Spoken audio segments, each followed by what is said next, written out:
Hello दोस्तों, केबी maths academy में आपका स्वागत है। आज मैं आप लोगों को इस वीडियो में बताऊंगा कि समकोण त्रिभुज क्या होता है और त्रिकोणमितीय अनुपात के बारे में। समझते हैं कि समकोण त्रिभुज किसको कहते हैं। ये जो समकोण त्रिभुज है इसको हम लोग इंग्लिश में राइट एंगल बोलते हैं। समकोण त्रिभुज को क्या बोलते हैं? Right angle. हम लोग जानते हैं कि त्रिभुज जो होता है तीन भुजाओं से घिरा होता है और तीनों आपस में क्या होता है? बंद। जैसे ये एक त्रिभुज दिख रहा हुआ है ABC, ये तीन भुजा से मिलकर बना हुआ है। एक तो AB, दूसरा BC और तीसरा AC। तीनों आपस में क्या है? बंद है। तो जो तीन भुजा से बना होगा और तीनों आपस में बंद होगा उसी को हम लोग क्या बोलते हैं? त्रिभुज कहते हैं। हम लोग को समझना है कि समकोण त्रिभुज क्या है। वैसा त्रिभुज जिसका एक कोण 90 डिग्री हो, वैसा त्रिभुज जिसका एक कोण कितना हो? 90 डिग्री हो, उसे क्या कहते हैं? समकोण त्रिभुज कहते हैं। अगर कोई बोले कि समकोण त्रिभुज क्या होता है, कहेंगे कि वैसा त्रिभुज जिसका एक कोण कितना डिग्री हो? 90 डिग्री हो, उसे क्या कहते हैं? समकोण त्रिभुज कहते हैं। जैसे देखिए यहाँ पे बी पे कितना डिग्री का एंगल बना है? 90 डिग्री। तो यानी ये क्या हो गया? समकोण त्रिभुज। समकोण त्रिभुज किसको कहेंगे? कि वैसा त्रिभुज जिसका कोई एक कोण 90 डिग्री हो उसे क्या कहते हैं? समकोण त्रिभुज कहते हैं। जैसे यहाँ पे 90 डिग्री किस पे बन रहा है? बी पे। अब समकोण त्रिभुज में क्या होता है कि सबसे बड़ी भुजा कर्ण होता है। समकोण त्रिभुज में सबसे बड़ी भुजा कौन होता है? कर्ण होता है। अगर आपसे ऑब्जेक्टिव में पूछ दे कि समकोण त्रिभुज में सबसे बड़ी भुजा कौन होती है, तो याद रखिएगा क्या होगा आंसर? कर्ण। समकोण त्रिभुज में सबसे बड़ी भुजा कर्ण होती है।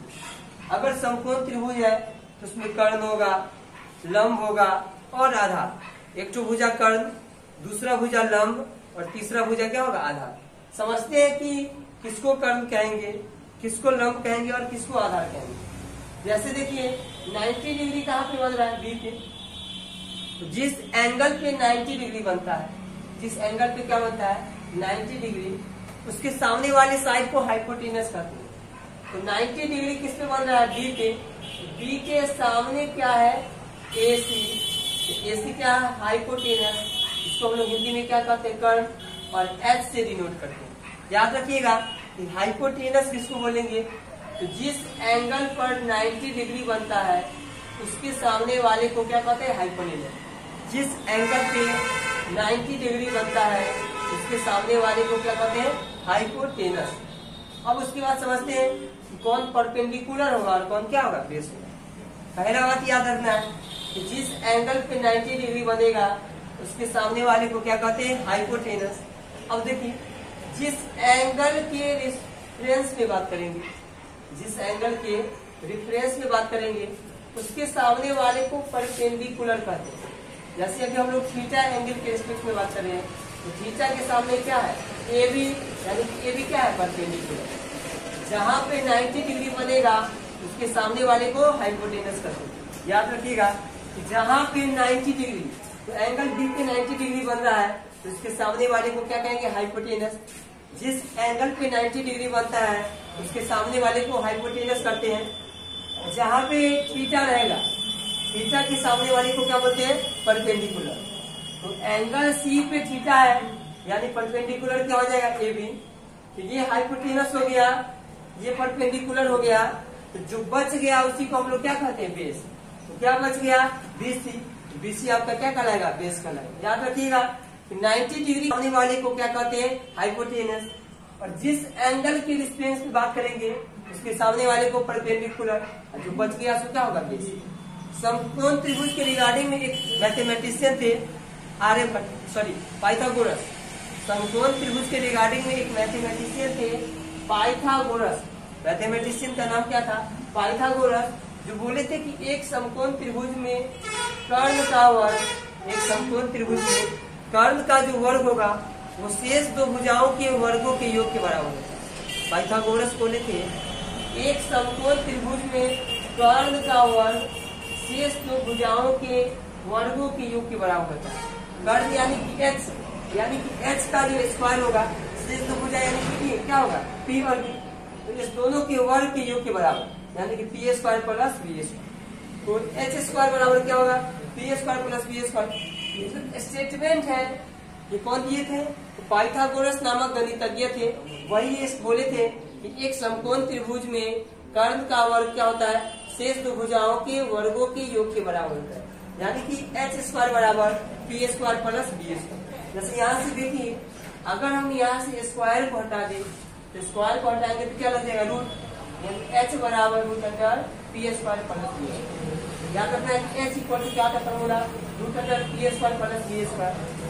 पी इक्वल टू क्या होता है, root under h square minus b square, और b equal to root under h square minus b square. ये तीनों फॉर्मूला बहुत इंपॉर्टेंट फॉर्मूला है, याद रखिएगा कि त्रिकोणमिति के क्वेश्चन को सॉल्व करने बहुत ज्यादा इसका यूज होने वाला है। एकदम VBI आपके लिए रामबाण है, इसको याद रखिएगा तो बहुत क्वेश्चन बनाने में आपको काम देगा। और एक पॉइंट जरूर याद रखिएगा कि जिसका एक कोण क्या होगा, 90 डिग्री होगा, उसको क्या बोलते हैं, समकोण त्रिभुज। और समकोण त्रिभुज में सबसे बड़ी भुजा कौन होती है, कर्ण होती है। ये भविष्य में एग्जाम में कभी न कभी ऑब्जेक्टिव में जरूर पूछ सकता है कि समकोण त्रिभुज में सबसे बड़ी भुजा कौन होती है, आंसर याद रखिएगा क्या होता है, कर्ण। समकोण त्रिभुज में सबसे बड़ी भुजा कौन होती है, कर्ण होती है। अब हम लोग समझते हैं कि पॉसिबल रेशियोज ऑफ ट्रायंगल यानी कि त्रिभुज के संभव अनुपात। ये जो त्रिभुज है, त्रिभुज हम लोग त्रिभुज के बारे में किसमें अध्ययन करते हैं, तो ट्रिगोनोमेट्री में। इसमें अध्ययन करते हैं ट्रिगोनोमेट्री में। ट्रिगोनोमेट्री के स्टार्टिंग के लेक्चर में बताए थे कि त्रिभुज का अध्ययन करना ही क्या कहलाता है, त्रिकोणमिति कहलाता है। त्रिभुज का अध्ययन करना ही त्रिकोणमिति कहलाता है। याद रखिएगा कि त्रिभुज का अध्ययन करना ही क्या कहलाता है, त्रिकोणमिति। बताए थे कि ये जो ट्रिगोनोमेट्री है इसके जनक या फादर या पिता कौन है, हिप्पारकस। ट्रिगोनोमेट्री के जनक कौन है, हिप्पारकस। जैसे आप लोगों को कोई आदमी जन्म दिए होंगे और आप लोग के कोई ना कोई पिता होंगे, उसी तरह से ट्रिगोनोमेट्री को कौन जन्म दिए थे, हिप्पारकस। इसलिए इन्हें ट्रिगोनोमेट्री का जनक कहा जाता है। याद रखिएगा कि ट्रिगोनोमेट्री का जनक किसे कहा जाता है, हिप्पारकस को।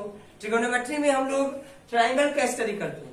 अब हम लोग समझते हैं पॉसिबल रेशियोज ऑफ ट्रायंगल यानी कि त्रिभुज के संभव अनुपात। त्रिभुज में कितने अनुपात संभव होते हैं। अनुपात का मतलब होता है कि दो समान राशियों के बीच तुलना करना। अनुपात मीन्स क्या होता है कि दो समान क्वांटिटी के बीच तुलना करना। जैसे हम लोग लड़का का तुलना लड़का से करेंगे, अगर कोई लड़की है तो लड़की का तुलना लड़का से करेंगे। उसी तरह से त्रिभुज है तो त्रिभुज में हम लोग भुजा का तुलना भुजा से करेंगे। इसका तुलना भुजा का तुलना भुजा से, और दो भुजा के बीच तुलना करेंगे। सपोज कीजिए कि बी और सी के बीच तुलना करते हैं। अनुपात मतलब तुलना करना। जैसे ए अनुपात बी लिखा हुआ है, ए अनुपात बी, इसको हम लोग क्या लिखते हैं, ए अनुपात को हटा के बट्टा बी, ए अनुपात बी यानी कि ए बट्टा बी। जैसे बी अनुपात सी है, इसको क्या लिखेंगे, बी बटा सी। तो हम लोग समझते हैं कि त्रिभुज में भुजा के बीच तुलना करके देखते हैं। तो अगर हम लोग सपोज कीजिए कि ए के सामने वाले को भुजा को ए मान ली, बी के सामने वाले को भुजा को बी मान ली, और सी के सामने वाली भुजा को सी मान ली, तो दो भुजा के बीच तुलना करके देखते हैं। अगर ए और बी के बीच तुलना करेंगे तो क्या लिखेंगे, ए बटा बी। ए और बी के बीच तुलना करेंगे क्या लिख सकते हैं, ए बटा बी। मान लीजिए कि बी और ए के बीच करते हैं, तो ए और बी के बीच किए तो ए बटा बी। तो बी और ए के बीच करेंगे तो क्या लिखेंगे, बी बटा ए। उसी तरह से हम लोग अगर ए और सी के बीच करें, ए और सी के बीच करें तो हम लोग क्या लिख सकते हैं, ए बटा सी। अगर सी और ए के बीच करें तो क्या लिख सकते हैं, सी बटा ए। उसी तरह से अगर बी और सी के बीच करेंगे तो क्या लिखेंगे, बी बटा सी, और सी और बी के बीच करेंगे तो सी बटा बी।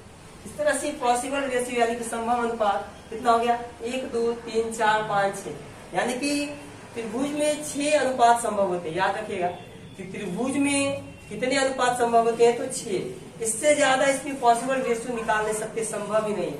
अब ट्राई करके देख लीजिएगा, पॉसिबल ही नहीं। त्रिभुज में जो संभव अनुपात होते हैं वो कितने होते हैं, तो याद रखिएगा कि 6 होते हैं। त्रिभुज में संभव अनुपात कितनी होती है, 6। अब हम लोग समझते हैं आगे ट्रिगोनोमेट्रिक रेशियो यानी कि त्रिकोणमितीय अनुपात। ट्रिगोनोमेट्रिक रेशियो को हिंदी में कहते हैं त्रिकोणमितीय अनुपात। तो त्रिकोणमितीय अनुपात कितना होता है, सब लोग बता देते हैं कि त्रिकोणमितीय अनुपात 6 होता है, sine, cosine, tangent, cotangent, secant और कोसेकेंड। लेकिन 90% लोगों को ये पता नहीं होता है कि त्रिकोणमितीय अनुपात 6 ही क्यों होता है।